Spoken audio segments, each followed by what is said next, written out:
Bonjour et bienvenue dans ce quatrième épisode de CRM aujourd'hui. Aujourd'hui, nous allons voir comment travailler avec les documents du CRM Bitrix24 et comment automatiser la relation client à l'aide des transactions du CRM Bitrix24.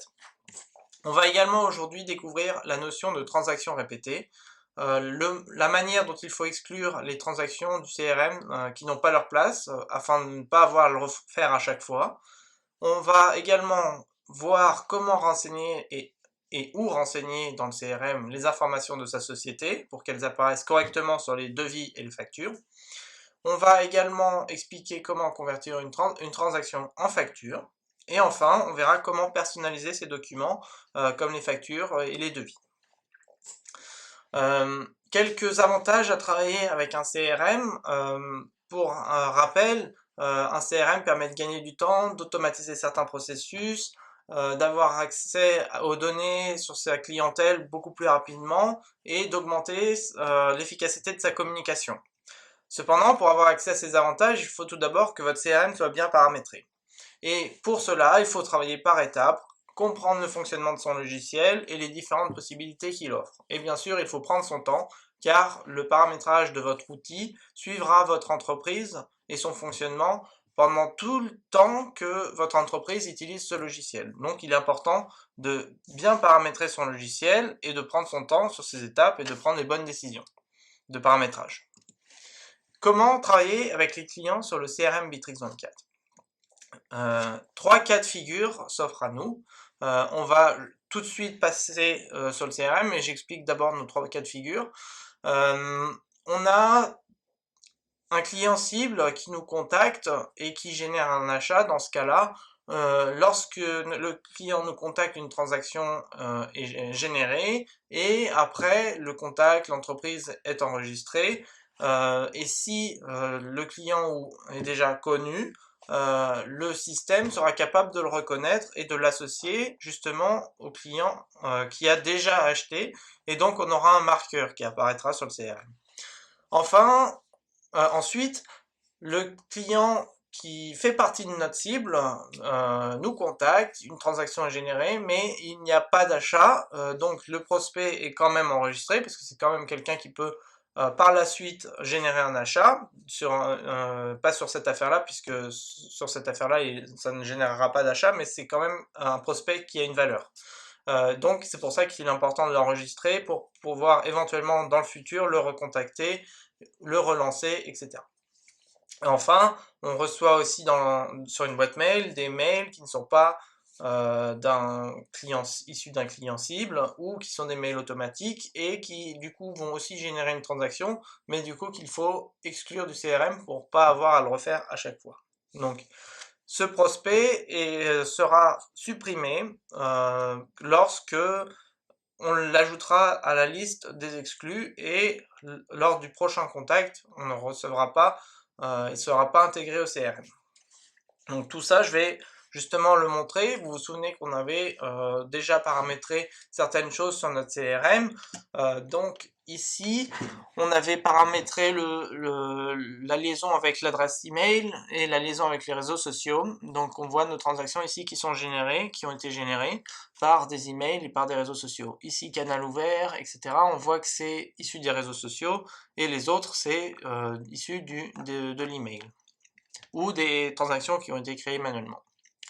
La première chose que je vais vous montrer ici, c'est le marqueur de transaction répétée, en fait, où on a un client qui est déjà connu qui nous recontacte. Et donc là, c'est le cas de Monsieur Martin. Vous voyez ici sur la transaction, on a le marqueur ici. Si je l'ouvre, on l'a aussi en haut. Et donc, on sait que ce client-là est déjà connu, enfin ce client ou ce contact est déjà connu de notre entreprise, qu'on a déjà travaillé avec cette personne et qu'il a généré un achat. Donc si je clique sur Monsieur Martin qui est connu, on voit effectivement qu'il y a l'offre numéro 33 qui est créée et il y a la transaction 76 également qui a été gagnée. Et c'est pour ça qu'on a ce marqueur-là. Deuxième chose à voir, c'est comment exclure les mails, les transactions qui n'ont rien à faire dans le CRM. Donc par exemple ici, je me suis envoyé un email type pas un client cible / message automatique. Ça, c'est des choses qui peuvent arriver. Par exemple, si vous utilisez une adresse Gmail où vous avez les alertes sécurité de Google, et dès que vous allez recevoir ce mail-là, une transaction va être créée. Effectivement, c'est pas quelque chose qui a sa place dans le CRM, mais c'est des mails qu'on veut quand même recevoir. Donc l'objectif, c'est de ne plus les intégrer au CRM et de ne pas le bloquer dans la messagerie. Comment le faire? On va le voir tout de suite. Vous ouvrez tout simplement la transaction qui n'a pas sa place dans le CRM, et vous avez ici la petite molette. Et il suffit tout simplement de l'ajouter aux exceptions, et la prochaine fois, cette personne-là ne générera pas de transaction lorsqu'elle vous contactera ou lorsque vous recevrez un email. Donc je l'ajoute aux transactions, il suffit de valider, et ça y est, elle disparaît, et sauf qu'on n'aura pas, si on la supprime, on aura à le faire, on l'a supprimer à chaque fois. Donc c'est plus intelligent et plus efficace de l'ajouter à la liste des exceptions. Bien sûr, si vous faites une erreur et que vous ajoutez quelqu'un ou un prospect à la liste des exceptions, vous pouvez toujours l'enlever de la liste à travers les paramètres. Donc je vais vous montrer où c'est. Pour retourner en arrière, il faut aller dans paramètres, CRM. Alors voilà, ici, paramètres, et on va dans autres, et ici, les exceptions, on voit que je me suis rajouté ici. Voilà. Donc, c'est quelque chose qui est important aussi pour le paramétrage de son CRM, c'est de bien gérer quel contact arrive au sein de son CRM.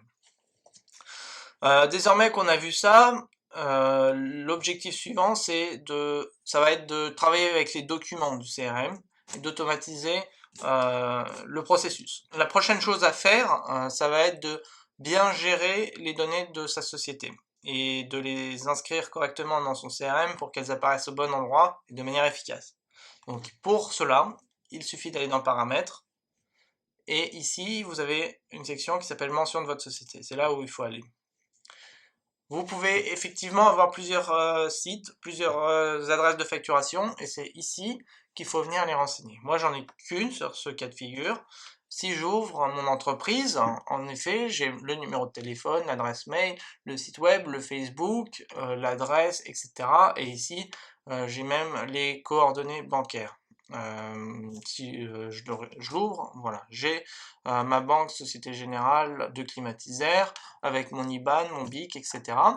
Et c'est des choses que je vais pouvoir réintégrer de manière automatique à mes documents pour que ça apparaisse de manière intelligente.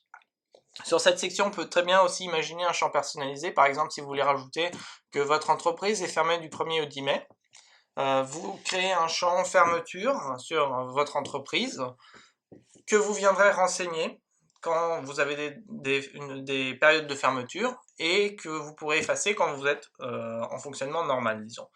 Et il suffit d'intégrer ce champ sur vos documents pour que la valeur de ce champ s'affiche automatiquement lorsque vous êtes fermé, ou lorsque vous allez être fermé, pour indiquer à vos clients que vous serez fermé entre ces deux dates. Et donc c'est quelque chose qui permet d'automatiser, et vous le renseignez une fois, et ça sera inscrit sur tous les documents que vous envoyez à vos clients. Donc c'est quelque chose qui permet de gagner du temps. Ça, c'est un petit exemple, mais on peut imaginer plein de cas de figure comme ça, qui permettent de gagner du temps et d'être plus efficace dans le travail au quotidien.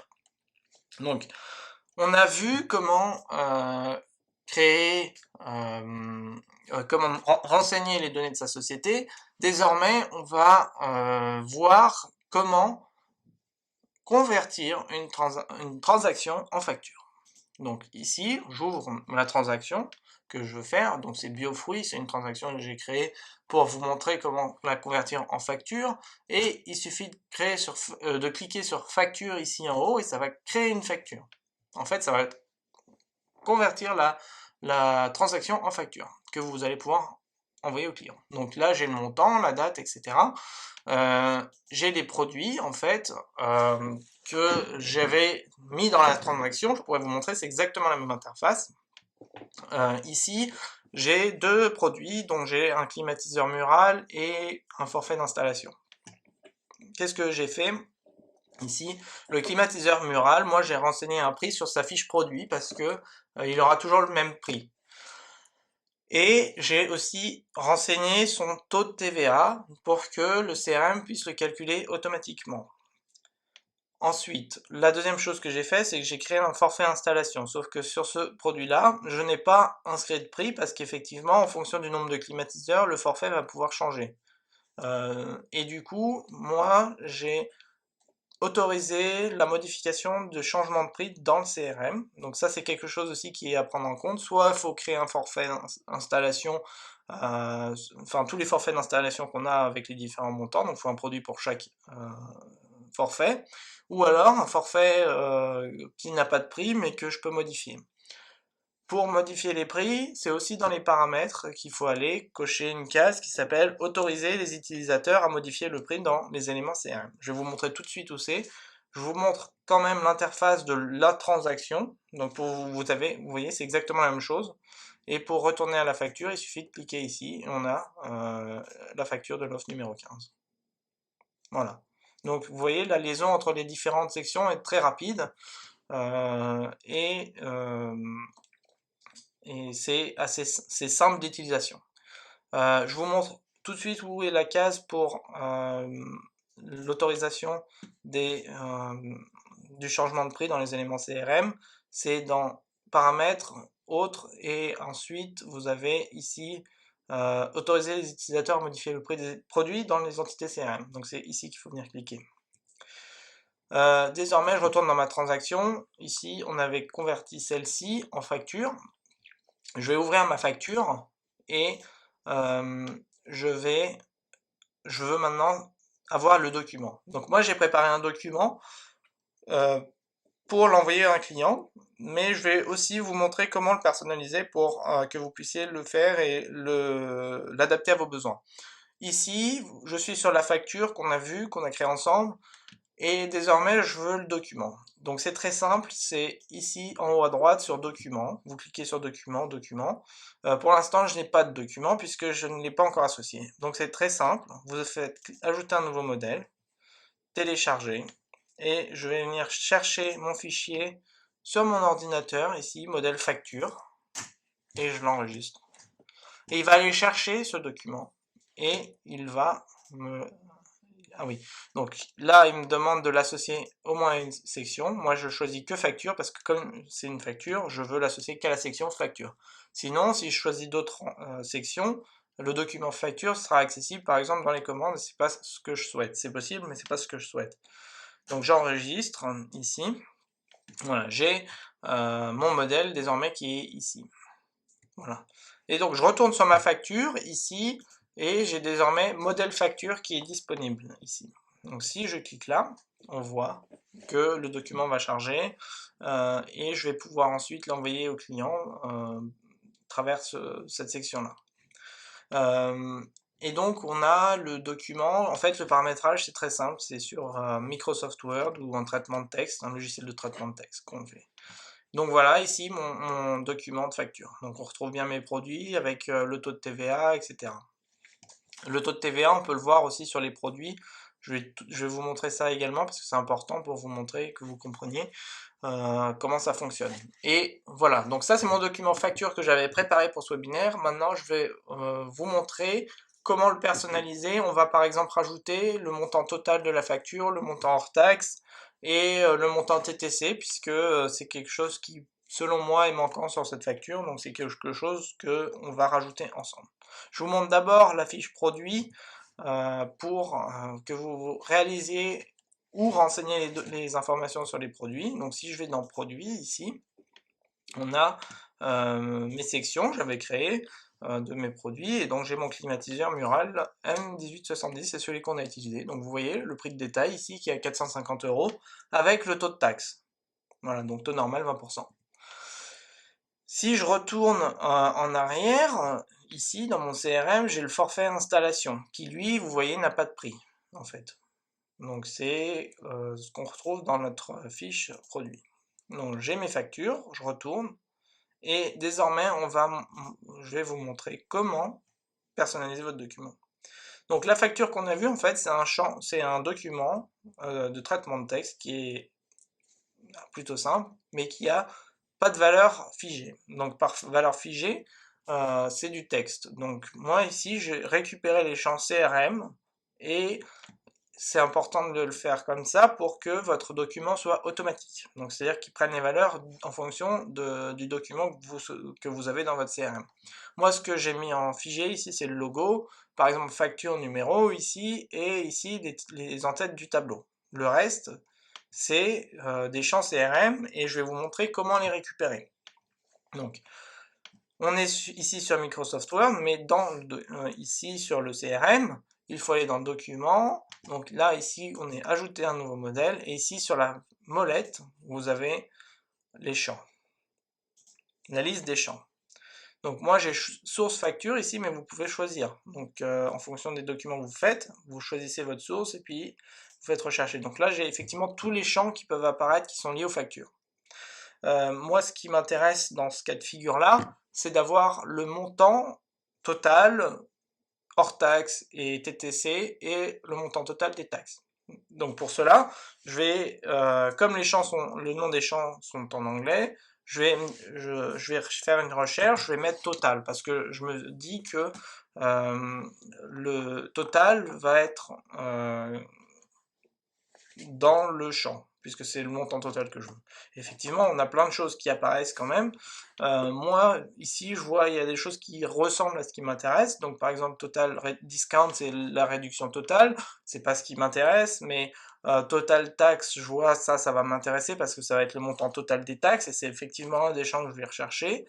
Et je vais le rajouter sur mon document. Donc ici, moi dans mon document Word, alors moi je le fais sur Word, mais j'ai pas essayé de le faire sur des logiciels comme LibreOffice. Ça nous intéresse de savoir si c'est possible de le faire. Alors n'hésitez pas à nous faire un retour en commentaire pour si jamais vous le faites sur LibreOffice ou d'autres logiciels de traitement de texte. N'hésitez pas à nous faire un retour dans les commentaires pour nous dire si, si ça marche, si c'est possible. Donc moi, ce que je rajoute là, c'est une présentation du document. Donc total TTC. Ça, c'est des choses en texte parce que ça va jamais changer en fonction des factures. Je veux que ça soit toujours écrit comme ça. Voilà. Ok. Et donc, ici, je le mets à peu près là parce que je veux que ça soit sur la droite.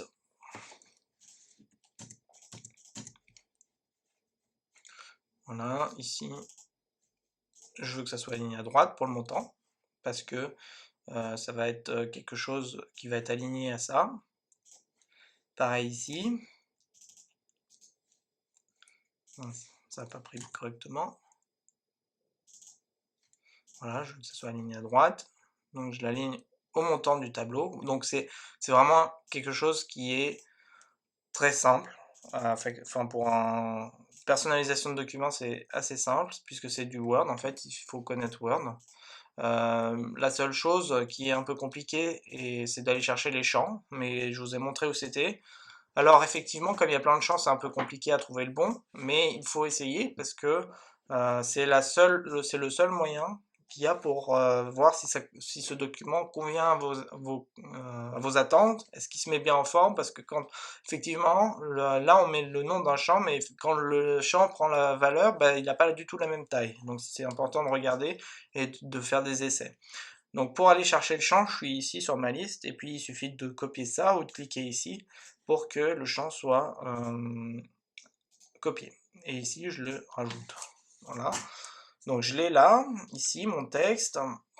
Après, là, voilà, total before tax, ça doit être avant les taxes, donc je vais le mettre, et puis de toute façon, après, on va tester. Donc je le rajoute ici. Voilà.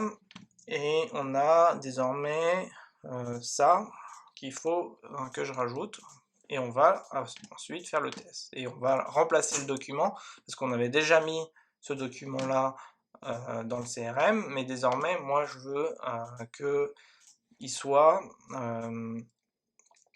remplacé par celui-là, puisqu'on a rajouté le montant total.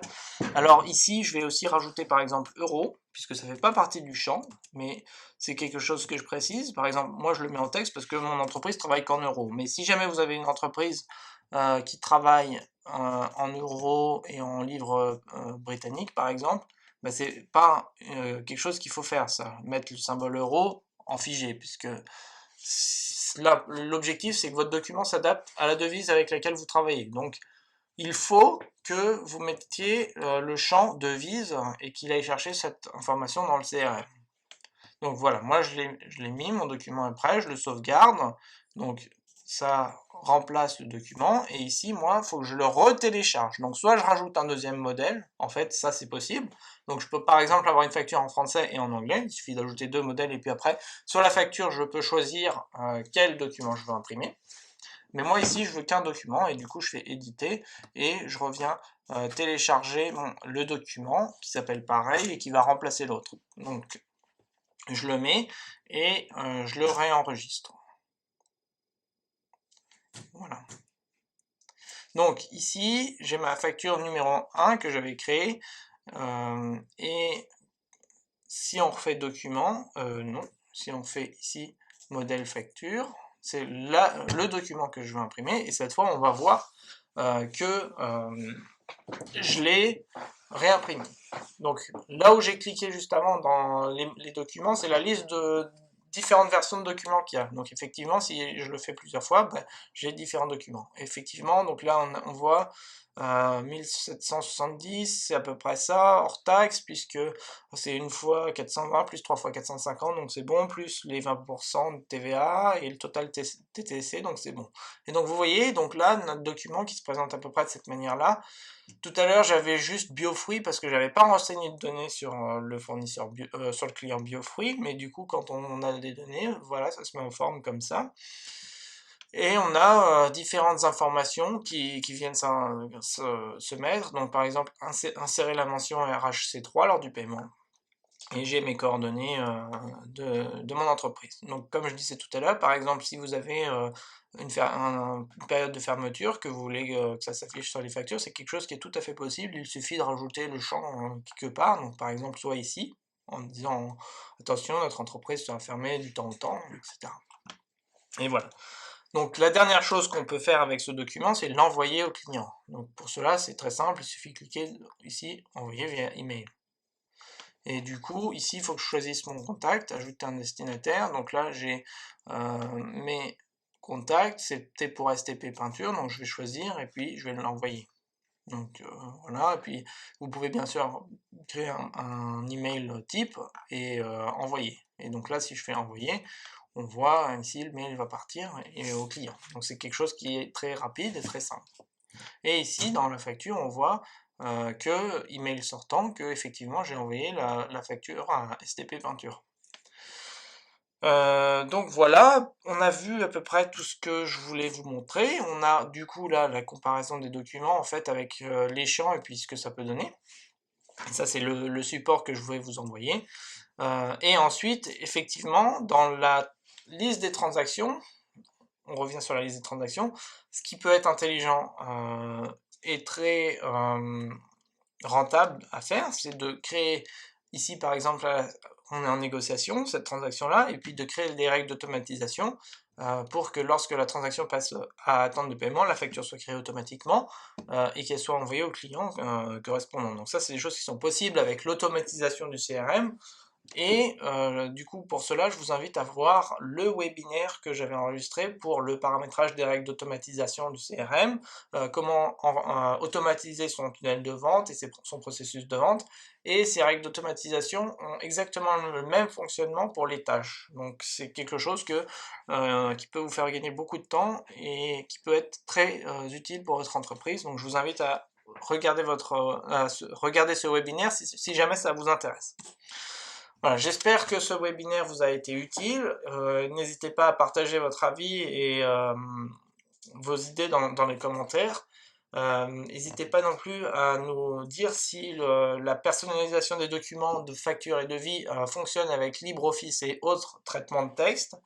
Et et j'espère que vous pourrez personnaliser votre CRM avec un petit peu plus de facilité grâce à ce webinaire. Donc, n'hésitez pas à vous abonner à notre chaîne YouTube puisque nous publions régulièrement des webinaires pour vous aider à paramétrer votre CRM et pour vous faire découvrir certaines fonctionnalités. Merci à vous d'avoir regardé le webinaire et à très bientôt pour un prochain webinaire.